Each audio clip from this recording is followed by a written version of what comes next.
Hi guys, welcome back to another Run Disney Dopey Challenge video. I am going to recap my week 1 training for the Dopey Challenge. If you're new here, welcome. This channel is all about Disney and Run Disney and having a blast while we're doing some really crazy things out there on the pavement running through Disney World. So we're gonna go ahead and talk about my week 1 training for Dopey. And this comes with a lot of challenges. If you haven't heard yet or you're new to the channel, I did have a pretty substantial ankle injury following Dopey this past year, and I had to have ankle surgery. The really hard part about going through something like that is not only did I have the injury, but then I went to an urgent care. They took x-rays. They're like, oh, nothing's broken, go home. And then for like 2 or 3 weeks, it's getting worse and swollen, it's black and blue and all this stuff.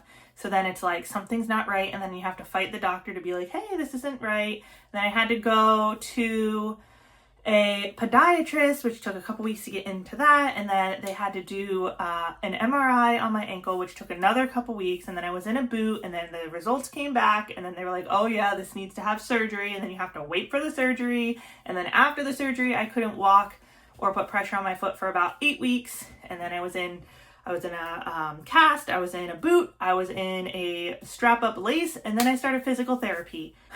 And at that point, when I finally got through everything, my surgeon was like, I'm pretty confident that you'll be able to participate in Dopey. It's your 5th one, so I know you've done it before, I know your body can handle it. It's just a matter of like, how intense can you participate in Dopey? Can you finish Dopey? Can you do all the races? Can you run? Can you do this? Can you do that? Can you do the training?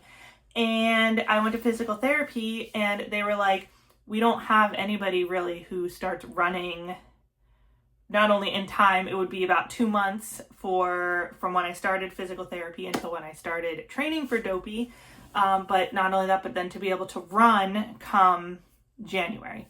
So like, that's probably not going to happen for you. Well, I got approved to start training and to work up to running 6 days before the start of training. I am stubborn. I have a really high pain tolerance. We got it done. I had so much muscle loss in the leg with my bad ankle. I was basically bone. I was pretty much down to bone on that leg. And now we are working our way back up. I think it's almost symmetrical, but I can definitely feel that things are not quite the same on leg A as it is on leg B. So anyway, with that being said, I did complete week 1, all 3 days. I'm so excited. But it definitely was a bit of a challenge. And starting off on day 1, I was like super excited. I'm ready to go, 45 minutes. Let me tell you, if you are new to running or you are starting back over from the beginning or whatever, like we just did 50 miles at Disney World just a couple months ago, and getting on the treadmill for day 1, week 1, doing 45 minutes, that drags. Oh my gosh, that was like the longest 45 minutes. Like, I was like sitting here, oh my gosh, they had me do 15 minutes on the treadmill at physical therapy that morning, and I was like, do I just do 30 minutes because this is taking forever? So when 30 minutes came around, I was like, I'm just gonna quit at 30 minutes because I already did 15 minutes at physical therapy. And then I got there and I was like, you know what? No, we gotta push. We can't give up day 1. So we're gonna do it all. And I did. I got all 45 minutes in, and I managed to get 3 miles. And I think it was 3.04, 3.01, just right around 3 miles. It was like a 14-minute and something pace. And I did run a little bit. I'm trying to do like 10% of every mile I'm running at a 12-minute pace, or jogging at a 12-minute pace, whatever that is for you. And that was tough. And my ankle wasn't the problem. It's my cardio. I lost all of my cardio. And now I am a runner with POTS. I have Ehlers-Danlos syndrome. I have ADHD. I am on the autism spectrum.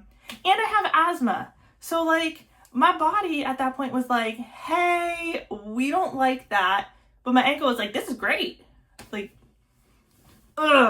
make it make sense. So anyway, I really have to build my cardio back up. So I have a little like pace keeper, or like interval clock, watch, whatever it is. It beeps at you. I do have to replace the batteries, and I gotta find it. I bought it to work on like, I think maybe a week or two, like right as I had my ankle injury, I bought this thing to start doing interval training with.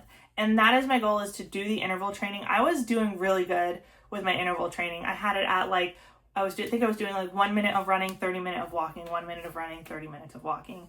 I was doing so good when I fell. I was ready to go. I have a goal of riding Everest this year. So I'm like, I have to speed myself up. I cannot do a 15-minute mile starting in the last corral, taking pictures with characters. I can't do that. And last year I was like, I really want to be able to do it.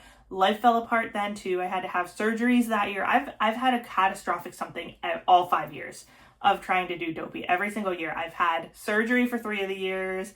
I got chronically ill one of the years. Like, I mean, it has been a nightmare. So this year it's an ankle surgery. And I'm like, I'm going to ride Everest. That is my goal. And this will be my 5th time. And I have still not ridden Everest or any ride during Dopey. So this year I'm going to ride Everest. This ankle injury is not going to stop me. It's not going to stop me. So anyway, the intervals, I've been working on the intervals, but it's really, really hard when you're starting at the beginning and you have the cardio that I have, which is like, I can barely make it up a flight of stairs without like needing an inhaler at this point. So I'm trying to run 10% of every mile. So whether that's like the first like 0.1 of a mile, or I get to like half a mile and then I run from like 0.5 to 0.6 of that mile, something along those lines. I'm trying to do a 12-minute pace for 10% of every mile for like a week or two. And then I'm going to start working on the intervals. So I did that technique for all 3 days this week. So I got my 45 minutes in, and then day 2, the 45 minutes wasn't as bad. I was on a phone call with my dad for a lot of it because we're in discussions about getting a pool. So like having somebody to talk to for a lot of it, that really sped things up. It was like half of that. I think at least 19 or 20 minutes or so I was on the phone with my dad. So like that helped me a lot, just having somebody to talk to and like not thinking about what I was doing. So that made that go a lot faster. And then for day 3, we had to do 3 miles. And for some reason, when it's like the distance instead of the time, it doesn't seem as bad. And what's weird is I did 3 miles all 3 days, but tracking the distance versus the time, like it trips my mind a little bit. I don't know. So anyway, I did make it through week 1 with pretty much 3 miles. I did, I think 3.4, I'll put it on the screen. 3.04, something like that. And then I did exactly a 5K, 3.1 on day 2. And then I did exactly the 3 miles that we needed to do on day 3. So yay. I do believe next week, I think we have 45 minutes and 5 miles, I think is what it is. 5 miles. It's going up, right? So yeah, how'd week 1 turn out for you guys? Let me know. Give it a thumbs up. Hit that subscribe button. Leave me a comment down below. What are you running? How is your training going? Do you have any questions? How can I help? What can I help with?